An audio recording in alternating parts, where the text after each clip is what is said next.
right here, these two pieces. That's a 5/8, the smaller one, and on the larger one I use the crescent wrench. So let's get it started. Okay, let me quickly say this. A lot of people would probably take the tire off and find it easier, but I'm gonna try to do it with the tire on because I honestly don't feel like taking it off today. So here we go. What I'm gonna start with is my 13 millimeter. I can see it. Okay, yeah. And I already busted it, so it was easier for me to get it off. Oh wow, it looked like it's a nut on the other side. So what I'm gonna do is grab another 13 millimeter and hold it with the wrench while I ratchet it off. So let me get that. I'm holding it with the box end of my 13 millimeter wrench, and I'm going to ratchet it off with my socket wrench. So let's get to it. See how it's just holding in place because it's pressed up against my my arm right there. Let me see if I can get it to focus a little better. There we go.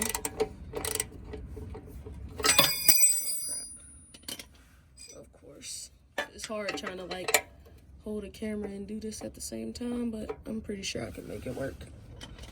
If not, I'll just have to cut it.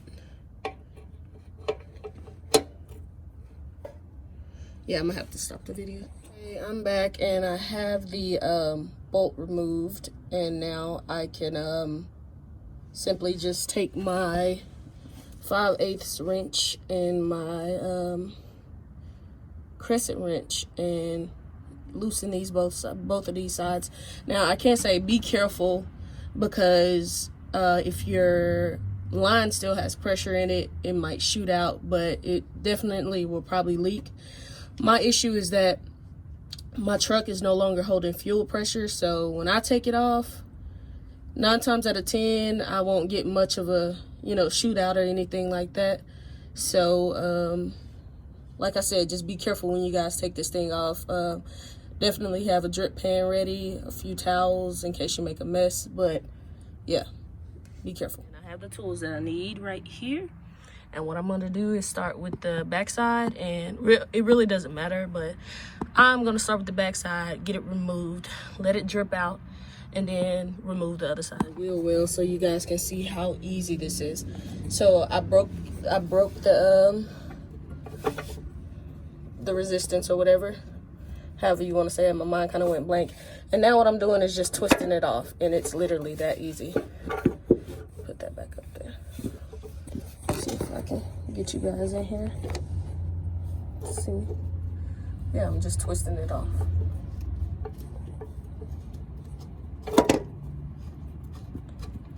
Like I said, you guys, be real careful when doing this because usually the lines still have a little bit of pressure in it. Mine doesn't. That's my issue. That's why I've been doing all of this.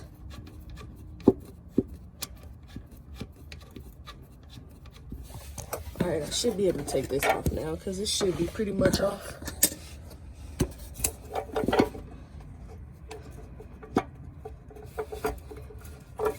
Not quite, but it's almost off. Just twisting it out. Here's the old part. And make sure when you're installing the new one, you look to see which side is the outlet, which this side is the outlet, so it goes like this. The new one's gonna go like this. And there, let me give you guys a better visual. Okay, so here's the old one. That's the outlet. So I got the new one on, and what I did was I made sure I hand tightened it before I just start going at it with my wrenches to ensure that, excuse me, to ensure that I didn't strip the threads out, because that's something I don't want to do. The Duralast fuel filter was only $13, but I really don't want to go to the store and get a new one. So just make sure you guys hand tighten it so that way you guys don't strip it out. and let's get it put back together. Now I can put my wrenches to it, tighten it down, reinstall the bracket bolt, which I have the first part in. I still have the nut to put on and tighten down, but should be good after that.